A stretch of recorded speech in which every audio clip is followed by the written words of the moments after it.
Okay, let's unpack this. Imagine a country navigating, well, a global storm. You've got unprecedented tariffs, rising economic nationalism, and a world economy just shifting beneath its feet. Today, we're taking a deep dive into Ireland's Summer Economic Statement from July 2025. Think of it as their blueprint, really, for surviving and thriving in this new reality. Our mission to uncover the most vital strategies and maybe some surprising insights from this really comprehensive document. It reveals how they're facing these external pressures and, interestingly, doubling down on their internal strengths. Absolutely. And what makes this document so compelling is exactly that point. It's not just a collection of numbers, is it? It's a real-time snapshot of how a country is strategically responding to these massive structural shifts you mentioned.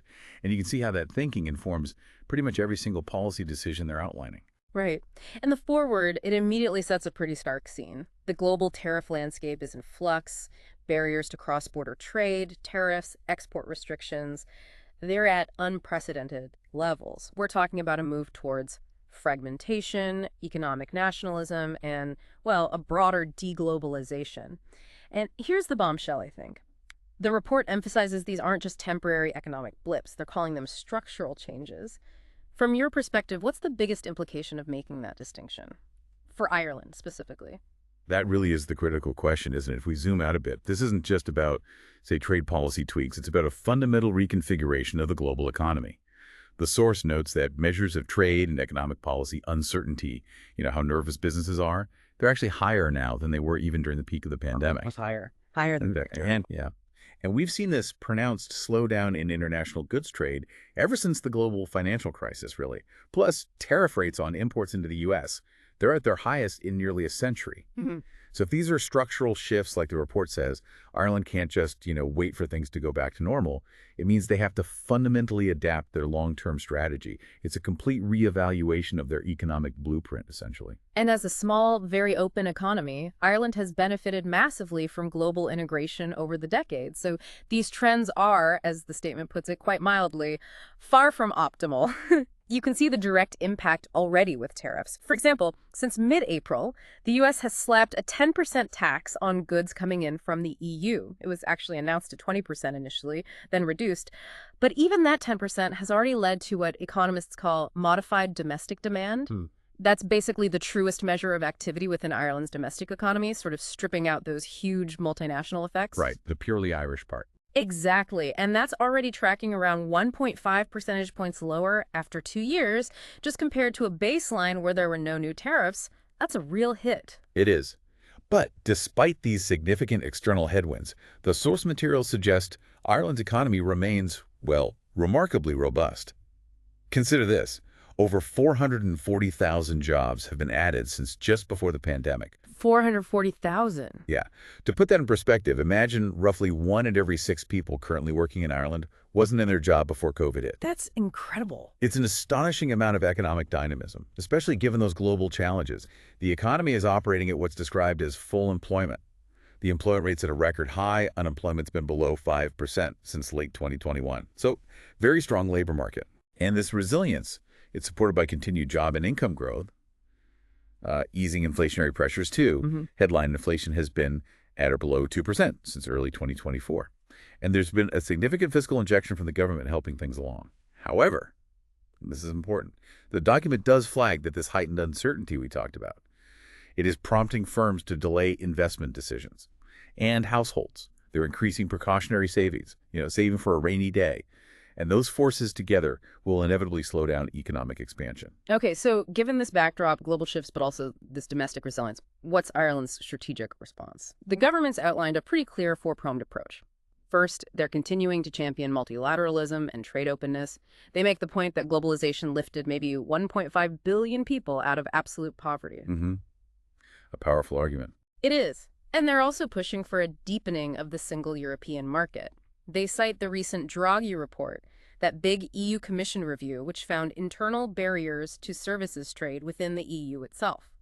Act like a hidden tax, a de facto tariff of over 100%. Wow. Within the EU. Within the EU. It essentially doubles the cost of doing business across borders in Europe for services. That's staggering. And another striking point here is the government's renewed emphasis on factors they can control. So the second pillar is boosting domestic competitiveness. They mention a forthcoming action plan for competitiveness. It'll outline how Ireland can stay attractive for business, especially as, competition for jobs and mobile investment gets fiercer globally. Right. And this includes improving the quality of regulation, which the report itself identifies as having become a bit of an impediment. Needs streamlining. Okay, then the third pillar, this one's huge. A massive investment in public capital stock, basically infrastructure. The analysis reveals a pretty stark reality. Ireland has a 25% deficit in its public infrastructure compared to similar developed nations. A quarter less infrastructure. Yeah, imagine the impact on everything: congested roads, access to public services. It's a significant bottleneck on growth and quality of life. So, to tackle this, the revised National Development Plan, the NDP, will provide an additional $34 billion in capital spending just over the rest of this decade. $34 billion extra. Yes. And about two-thirds of that is funded by revenue windfalls. There was a September EU Court of Justice ruling and also the sale of state equity in AIB Bank. Housing is specifically called out as the single most important priority here. Understandably. Absolutely. So there's extra funding, plus regulatory reforms, things like rules for rent pressure zones and apartment sizes, trying to speed things up.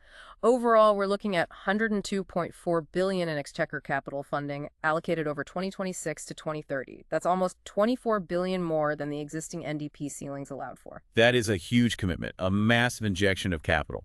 But it does lead you to wonder, how will all this investment be absorbed by an economy that, as we said, is already at full employment? Good question. The document acknowledges this challenge. It says the government plans to publish a roadmap specifically to improve the rollout of modern construction methods, which hints at, potential labor shortages or maybe inflationary pressures if not managed carefully. Right. Need the capacity to actually do the building. Exactly. And then the fourth pillar is all about long-term planning, looking beyond the immediate cycle. This involves the Future Ireland Fund, the FIF, and the Infrastructure, Climate and Nature Fund, the ICNF. The FIF is designed to help fund future costs tied to big structural challenges like an aging population, paying for decarbonization, the digital transition. Pre-funding future liabilities. Precisely. And the ICNF, that's meant to serve as a crucial fiscal buffer during economic downturns, a rainy day fund, and also to support climate objectives alongside that. By the end of 2026, they expect almost $16 billion will have been transferred into these two big funds. All right, so that's the strategy. Now let's talk budget 2026. It's described as the opening part of this whole ambitious government strategy. It's an overall package of $9.4 billion. That breaks down into $1.5 billion in tax reductions and $7.9 billion in public spending increases. That spending increase is about 7.3% higher than the revised 2025 spending ceiling, so significant expansion. But critically, this budget is framed explicitly around investment rather than consumption. The priority is clearly housing and infrastructure, tying back to that third pillar. And crucially, while it outlines the significant spending, the document is very clear. Ireland is prepared to recalibrate. They state they'll reduce the size of the package if that global tariff landscape deteriorates further. So there's a contingency plan. Yeah, it highlights a pragmatic approach, keeping an eye on fiscal sustainability. They're not just spending regardless.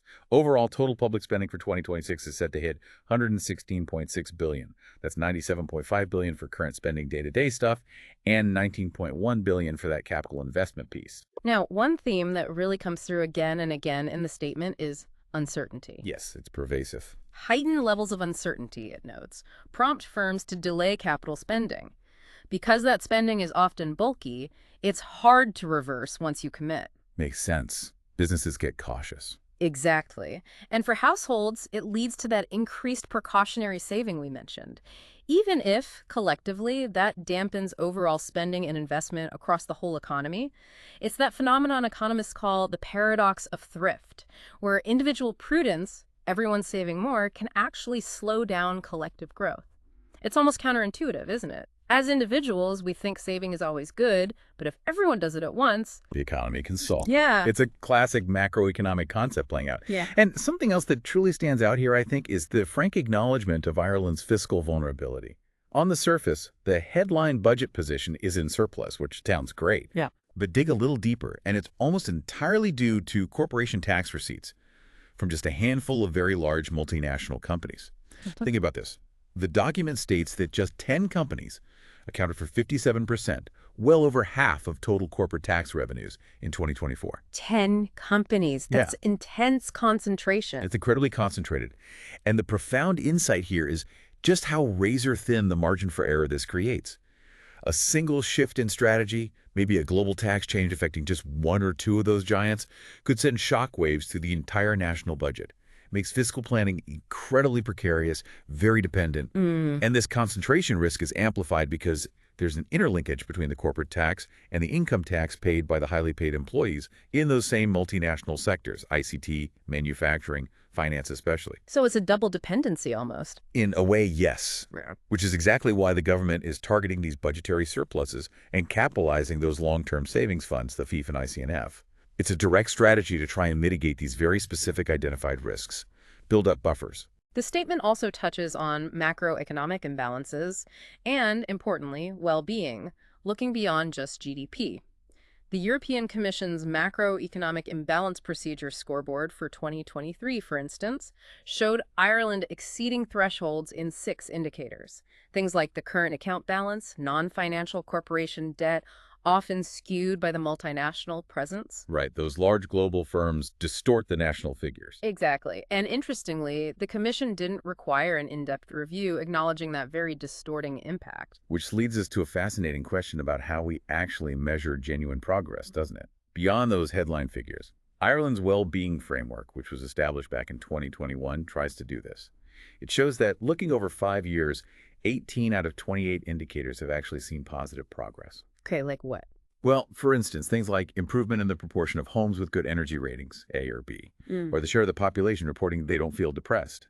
Tangible improvements. But on the other hand, 10 indicators show negative or little progress. Things like unmet need for medical attention or the amount of waste generated per person. So a mixed picture. A very mixed picture. And the data also highlights persistent inequalities. Certain population groups, like single-parent households or people with lower incomes, consistently experience lower well-being outcomes across multiple dimensions. It really underscores that there are ongoing societal challenges sitting just beneath those strong headline economic numbers. So wrapping up, you've heard how Ireland is trying to navigate this really complex, uncertain global economic landscape, from acknowledging the structural shift towards, well, maybe not full de-globalization, but certainly slow globalization, to making these very targeted investments in infrastructure and setting up future funds. It's clear the government is making strategic moves, trying to enhance resilience and adapt proactively. Absolutely. This deep dive really reveals a nation actively trying to manage significant external risks, while at the same time doubling down on its internal strengths and addressing known weaknesses. Which brings us to a final thought, maybe a question for you to consider as you listen. As these global economic relationships continue to evolve, and many countries face similar pressures, what other domestic factors, perhaps things beyond traditional economics, maybe social cohesion, education, quality of governance, you think will become absolutely critical for a country's long-term economic stability and, crucially, its overall well-being in the future?